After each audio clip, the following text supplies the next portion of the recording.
నా పేరు రిషిక. నేను ఇంటర్ సెకండ్ ఇయర్ చదువుతున్నాను. ఇదే మా లోకల్ ప్రకాష్ నగర్, ఇక్కడే ఉంటాం, లోకల్లో ఉంటాం మేము. 7 o'clock మార్నింగ్ 7 o'clock ఇక్కడికి వచ్చాము. కండిషన్ చూసాం, అంతా వస్తున్నాయి, ఫ్లడ్స్ వస్తున్నాయి. అందరు తెలిసిన అంకుల్ వాళ్ళే, మా చుట్టుపక్కల అంకుల్ వాళ్ళే, వాళ్ళందరూ అక్కడ ఉన్నారు. జస్ట్ పోలీస్ అంకుల్, ఇంకా పోలీస్ అంకుల్ వాళ్ళు వచ్చారు, జస్ట్ అప్పుడప్పుడే వస్తున్నారు. వచ్చారు, చూసారు, వాళ్ళు వస్తున్నారు. ఏం ప్రయత్నం చేసుకోకుండా అయ్యా మేము వస్తాం, వాళ్ళని మీకు తీసుకొస్తాం, సేఫ్ గా తీసుకొస్తాం, అది మా బాధ్యత, పీకుడు మేము పీకుతాం, అన్ని చేస్తాం, అది ఇదని అన్నారు. కానీ ఇప్పటిదాకా ఏమీ పీకలే. ఇప్పుడు ఒక మంత్రి వచ్చిండంట, ఏం పీకడానికి వచ్చిండు చెప్పండి? ఏం ఇక్కడ ఏమీ వీకలే, వచ్చిండు, చూసిండు, పోయిండు. మళ్ళీ పేరుకి 3 మంత్రులు ఉన్నారు. జనాలు ఉరుకుంటా పోతారు ఓట్లాడడానికి. ఎందుకున్నారమ్మా మీరు ఓట్లాడడానికి? ఎందుకు వెళ్తారు వారు ఓట్లాడడానికి?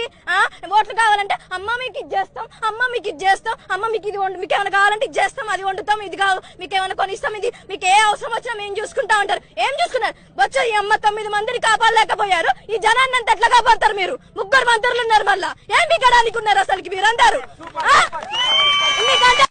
మనకే మనమందరం ఇంత పొద్దున్న నుంచి మేము ఇప్పటి నుంచి ఇక్కడికే చూస్తున్నాం. అంకుల్ వాళ్ళందరూ పొద్దున్న లేసి మేము చూస్తాం అంకుల్ వాళ్ళని, చెప్పలు వాళ్ళ అంకుల్ వాళ్ళందరూ వాళ్ళు ఏమైనా రిచ్చా? ఏమైనా వాళ్ళ కుటుంబాలు వెనక కుటుంబాలు ఏమున్నాయి అసలుకి? వాళ్ళకి ఏమైనా ఆస్తులు ఉన్నాయా? ఏమైనా వర్క్ చేసుకున్నామని వచ్చారు వాళ్ళు దరిద్రంగా కాలిపోని వరదలు వచ్చినాయి, అటు వెళ్ళిపోయారు. ఏదో ఒకటి చేసి ఇప్పుడు ఉండాలి, రావాలి, చెయ్యాలి.